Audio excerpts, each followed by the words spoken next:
Bapak, Ibu, dan saudara yang dikasihi oleh Tuhan, pada saat ini kita berjumpa kembali di penghujung tahun 2021, karena besok kita sudah memasuki tahun baru tahun 2022. Saat ini kita berada di penghujung tahun 2021. Tuhan memberi kesempatan kepada kita semuanya untuk kembali merenungkan kehidupan kita. Tema perenungan saat ini Jumat 31 Desember tahun 2021 adalah memperenungkan kehidupan. Merenungkan kehidupan. Sedangkan bacaan firman Tuhan terambil dari kitab Bilangan pasal 6 ayat 22 sampai 27. Bilangan pasal 6 ayat 22 sampai 27. Mari kita berdoa lebih dahulu sebelum kita akan merenungkan firman Tuhan. Kita berdoa lebih dahulu. Mari kita berdoa. Tuhan Allah Bapa yang makasih, kami bersyukur Tuhan, Engkau selalu menyertai, memelihara kehidupan kami, sehingga kami sampai saat ini bisa memasuki penghujung tahun 2021 Tuhan. Pada saat ini kami hendak merenungkan arti kehidupan bagi kami Tuhan. Berkatilah supaya firman yang hendak kami renungkan benar-benar menguatkan iman kami untuk bekal kami menjalani tahun 2022 sekaligus sebagai evaluasi kehidupan kami yang sudah kami jalani. Tuhan, kami mohon berkat-Mu, penyertaan-Mu, bahkan kami semua akan mendengarkannya dan akan mencoba menjelaskan isi firman-Mu. Berkati kami Tuhan. Kami menyerahkan doa kami dalam nama Tuhan Yesus. Amin. Kita buka, kita baca kitab Bilangan pasal 6 ayat 22 sampai 27 yang demikian isinya. Ucapan berkat imam. Tuhan berfirman kepada Musa, berbicaralah kepada Harun dan anak-anaknya, beginilah harus kamu memberkati orang Israel, katakanlah kepada mereka, Tuhan memberkati engkau dan melindungi engkau. Tuhan menyinari engkau dengan wajahnya dan memberi engkau kasih karunia. Tuhan menghadapkan wajahnya kepadamu dan memberi engkau damai sejahtera. Demikianlah harus mereka meletakkan namaku atas orang Israel, maka aku akan memberkati mereka. Kalau kita sebentar lagi akan meninggalkan tahun 2021, mari kita mengingat kembali pengalaman hidup yang sudah kita alami. Pengalaman hidup bagi orang beriman sebenarnya juga merupakan pengalaman iman. Pengalaman hidup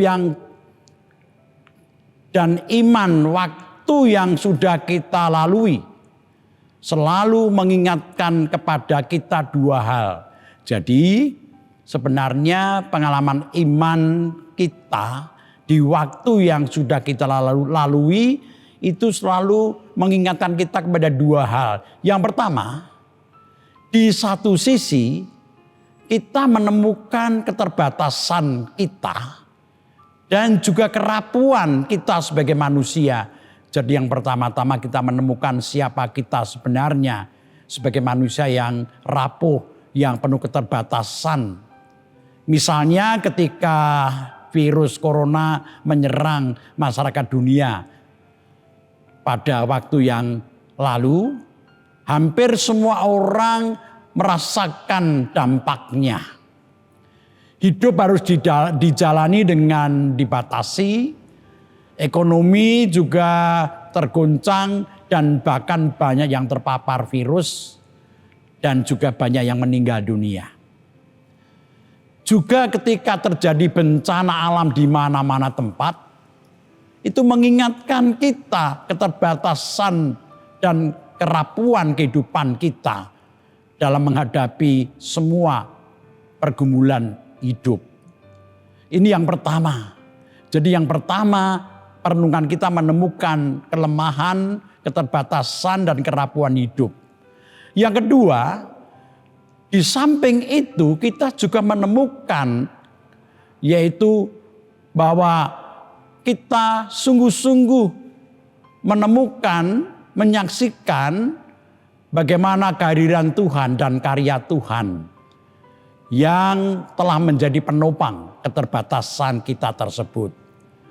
Jadi ada dua hal. Yang pertama kita menemukan keterbatasan kerapuhan kita. Yang kedua kita menemukan Allah yang berkarya. Allah yang terus menyatakan cinta kasih-Nya yang menopang kehidupan kita. Bapak, Ibu, dan saudara yang dikasih Tuhan, ketika besok kita memasuki tahun 2022, tentu kita semua mempunyai harapan. Hidup kita akan semakin enak, semakin baik. Itu harapan kita semua. Tetapi hidup kita yang rapuh, yang terbatas, akan tetap menghadapi banyak tantangan, menghadapi banyak kesulitan, menghadapi banyak masalah. Jadi itulah kenyataan yang akan kita hadapi. Kalau di tahun 2021 kita mungkin pernah sakit, tapi di tahun 2022 juga kita akan mengalami sakit, mungkin berbeda penyakitnya. Dan banyak hal yang tetap akan kita hadapi di tahun 2022. Ada satu nasihat yang mungkin bisa mengurangi beban hidup ini. Nasihatnya demikian, nasihat umum ini. Orang yang bahagia adalah orang yang tidak hanya bersedia menerima, tidak hanya bersedia menerima, tetapi yang juga sanggup melepaskan miliknya. Artinya, kalau kita hanya ingin menerima dan tidak mau kehilangan, maka kita akan mudah kecewa ketika salah satu milik kita hilang atau diambil Tuhan. Kita bisa kehilangan kesehatan, kehilangan pekerjaan, kehilangan penghasilan, kehilangan anggota keluarga yang kita kasihi, dan mungkin juga milik kita yang ada pada kita.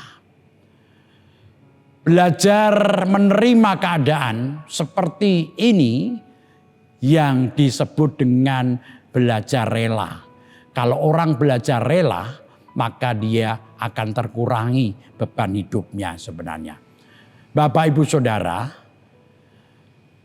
dalam memasuki tahun 2022, kita yang terbatas dan rapuh membutuhkan penguatan yang bisa kita andalkan. Dan itu hanya bisa kita temukan, kita dapatkan di dalam Tuhan Allah yang Maha Kuasa. Firman Tuhan yang kita baca tadi berisi ucapan berkat yang diberikan Tuhan kepada Imam Harun untuk kemudian disampaikan kepada umat Tuhan. Tuhan memberkati umatnya lewat Imam Harun. Isi berkat tersebut mengingatkan kita sebenarnya bahwa Tuhan selalu hadir dan berkarya dengan kasih-Nya. Dalam rumusan berkat tersebut mengingatkan bahwa Tuhan sudah memberkati kehidupan kita. Jadi isi berkatnya itu mengingatkan berkat-berkat Tuhan yang sudah kita terima. Tetapi Tuhan juga akan terus-menerus memberkati kehidupan kita. Jadi sudah memberkati dan akan terus memberkati kehidupan kita. Dengan mengingatkan berkat yang sudah diberikannya, Tuhan ingin menegaskan bahwa Tuhan itu setia kepada umatnya. Sekaligus ia mengingatkan bahwa umatnya tidak hidup sendirian dalam kerapuhannya, dalam keterbatasannya. Bapak Ibu Saudara yang dikasih Tuhan, ada 3 isinya rumusan berkat dari firman Tuhan tadi, yang masing-masing itu berisi berpasangan. Mari kita lihat 3 isi berkat Tuhan tersebut. Yang pertama dalam ayat 24 dikatakan demikian, Tuhan memberkati engkau dan melindungi engkau. Ada 2 berkat yang berpasangan, yaitu berkat dan perlindungan. Berkat itu berarti pemberian kebutuhan hidup sehari-hari. Itu berarti menyangkut pemeliharaan Tuhan akan kebutuhan hidup sehari-hari manusia.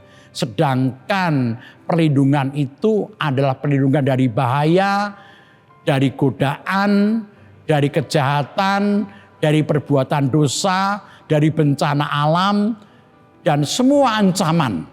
Perlindungan dari semua ancaman. Perlindungan ini termasuk pemberian kemampuan untuk menghindari dan melepaskan diri dari bahaya. Jadi tidak hanya sekedar melindungi, tapi juga kemampuan menghadapi adanya bahaya. Jadi yang pertama itu isinya. Yang kedua ayat 25. Tuhan menyinari engkau dengan wajahnya dan memberi engkau kasih karunia. Ada 2 berkat, yaitu menyinari dengan wajahnya. Tuhan menyinari dengan wajahnya dan memberi kasih karunia. Apa artinya itu? Artinya Tuhan menyinari dan memberi terang. Ketika hidup manusia dalam kegelapan. Ketika hidup umatnya dalam kegelapan hati. Sehingga hidup menjadi tenang dan punya pengharapan karena mampu melihat terang yang dari Tuhan. Jadi Tuhan selalu menerangi hidup manusia meskipun kadang-kadang kita tidak mampu melihat terang Tuhan karena hati kita, hidup kita tertutup oleh dosa, oleh bermacam-macam masalah. Kemudian Tuhan juga memberi kasih karunia, yaitu pengampunan dosa. Yang dimana dosa itu bisa menjadikan hidup kita gelap. Kasih karunia terbesar yang kita terima, itu kita terima di dalam peristiwa dan karya Tuhan Yesus. Allah memberikan kasih karunia yang begitu besar kepada dunia, kepada kita semua. Itu yang kedua. Yang ketiga ayat 26. Tuhan menghadapkan wajahnya kepadamu dan memberi engkau damai sejahtera. Ada 2 hal di sini berkatnya. Yaitu Tuhan menghadapkan wajahnya dan juga memberikan damai sejahtera. Tuhan menghadapkan wajahnya itu artinya Tuhan selalu berkenan dan peduli kepada kita. Dia menghadap wajahnya itu berarti memandang kita. Juga Tuhan membuka jalan dan memberikan damai sejahtera kepada kita. Apa damai sejahtera itu? Yaitu keselamatan, kesejahteraan, ketentraman, kedamaian, dan hidup harmonis dengan Allah dan juga sesama. Keadaan damai sejahtera itu bukan sekedar perasaan kita. Saya ulangi, keadaan damai sejahtera itu bukan sekedar perasaan kita, bukan sekedar perasaan kita, tetapi keadaan yang Tuhan sediakan bagi kita. Karena kalau damai sejahtera itu sekedar perasaan kita, maka kita tidak bisa merasakan damai sejahtera kalau suasana hati kita sedang dalam kegelapan. Contohnya, orang bisa bersedih di tengah-tengah keadaan pesta. Kita tahu pesta itu seharusnya penuh dengan sukacita, tetapi belum tentu orang bisa merasakan sukacita di tengah-tengah pesta karena perasaan hatinya. Demikian juga Tuhan menyediakan damai sejahtera bagi kita. Apakah kita bisa merasakan, bisa menghayati damai sejahtera itu tergantung kita. Ingat, damai sejahtera itu tidak tergantung pada perasaan kita, tetapi tergantung keadaan yang disediakan Tuhan. Bapak Ibu yang dikasihi Tuhan, firman Tuhan tadi mengingatkan begitu besarnya kasih Allah kepada kita. Sumber hidup dan kehidupan kita hanyalah Tuhan Allah. Tuhan selalu memberikan berkat-Nya untuk hidup kita. Sehari-hari Dia melindungi kita, juga Dia memberikan rezeki setiap saat, berkat setiap saat. Dia menerangi hati kita ketika kita mengalami kegelapan, dan Tuhan juga memberikan damai sejahtera bagi kita semua. Bapak Ibu yang dikasihi Tuhan, maka mari kita jalani hidup di tahun 2022 dengan tetap percaya akan kasih setia Tuhan. Dengan terus melatih kepekaan kita akan penyertaan Tuhan, sehingga kita terus dikuatkan dan terus mampu untuk bersyukur kepadanya. Selamat memasuki dan menjalani kehidupan di tahun 2022. Kita akan tetap kuat ketika kita merasakan kehadiran dan cinta kasih Tuhan. Amin. Mari kita bersama-sama memuji Tuhan dengan lagu Tak Ku Tahu Hari Esok.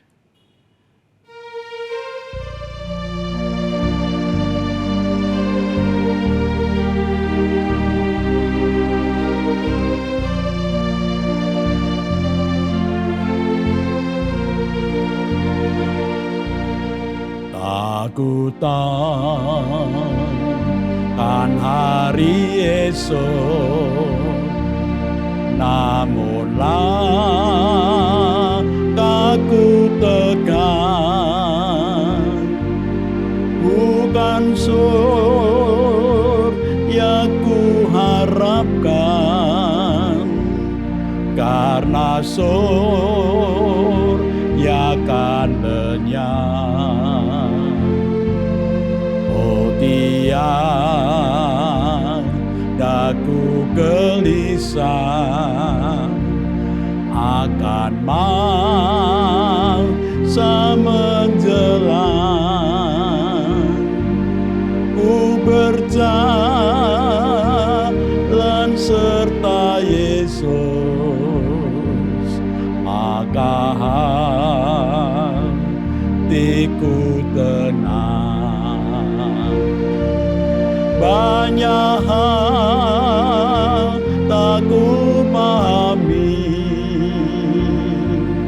dalam masa menjelang,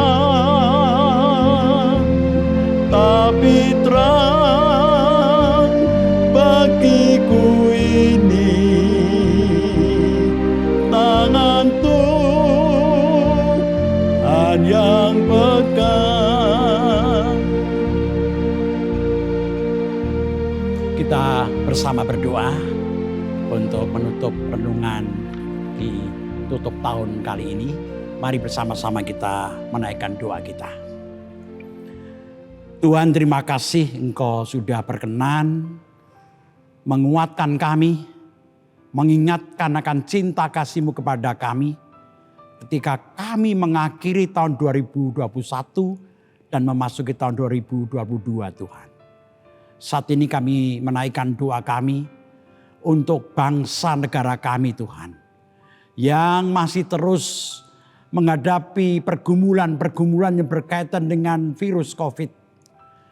Keadaan ekonomi, juga adanya gangguan-gangguan keamanan, gangguan-gangguan perpecahan, hadirlah di tengah-tengah bangsa kami Tuhan. Oh, supaya melalui berkat-Mu Tuhan, bangsa kami bisa memasuki tahun 2022 dengan terus menyelesaikan semua masalah itu dengan baik. Kami juga berdoa untuk gereja-Mu, Terutama Tuhan kami berdoa bagi gereja-gerejamu di seluruh dunia, khusus yang ada di Indonesia ini, agar mau terlibat di dalam pemulihan bangsa kami. Kami berdoa Tuhan untuk yang menjadi korban bencana alam, dimanapun Tuhan mereka mengalaminya Tuhan. Baik banjir, gempa bumi, tanah longsor dan yang lainnya Tuhan. Bapa, kami berdoa juga untuk mereka-mereka yang hidup di dalam penderitaannya. Mereka-mereka yang kesulitan untuk mencari rezeki Tuhan. Hadirlah di tengah-tengah pergumulan mereka. Bapa dalam surga, kami juga berdoa khusus untuk gerejamu GKJ Sarimulyo. Berkatilah ketika gerejamu memasuki tahun 2022 Tuhan. Berkati pelayanannya, berkatilah majelis gerejamu, pengurus komisi, panitia, semuanya boleh bersatu bersama-sama merasakan dan melakukan pelayanan di tengah-tengah gerejamu, di tengah-tengah masyarakat Tuhan. Kami juga berdoa bagi jemaatmu yang sedang menderita sakit, yang dalam pergumulan-pergumulan, hadirlah Tuhan di tengah-tengah penderitaan mereka. Kami berdoa untuk Bapak dan Ibu Priyono. Kami berdoa untuk Ibu Ami Birowo. Kami berdoa untuk Bapak Jonathan Purwoko. Kami berdoa untuk anak Amoresa. Kami berdoa untuk Ibu Rusmiati Suhardi. Kami berdoa untuk Bapak Ngatimin. Kami berdoa untuk Bapak Ibu Budiandono. Bapak Wilson Siagian. Bapak Cahyo Muntadi. Ibu Nyak Nilawati. Bapak Warsito Utomo. Ibu Siwiatri Siwiati. Bapak Rastiman. Bapak Stiantono, Bapak Larbadio, Bapak Andreas Rastiono, Ibu Dewi Slamet Sunarno. Berkati semuanya Tuhan. Kami juga berdoa bagi yang sedang berduka cita. Keluarga Ibu Dwi Sudarsono Tuhan. Karena Engkau telah memanggil hamba-Mu Bapak Sudarsono menghadap hadirat-Mu Tuhan. Hiburkan keluarga ini. Kami juga berdoa bagi para orang tua kami, para lansia. Kami berdoa untuk para diswo, berkatilah Tuhan. Ibu Rusmiati Buyung, Ibu Sarno, Ibu Tugira Sariman, Ibu Tiem Mangun Sentono, Ibu Murjangkung, Bapak Seso Prayitno, Bapak Saharun, Ibu Joyo Pawiro, Bapak Sadal Paulus, Bapak Christian Dauriwu, Bapak Alias Sariman, Bapak Repin Sukarsono, Ibu Mardi Utomo, juga Ibu Waginah Paijo. Berkati para orang tua kami ini Tuhan. Teguhkan iman mereka.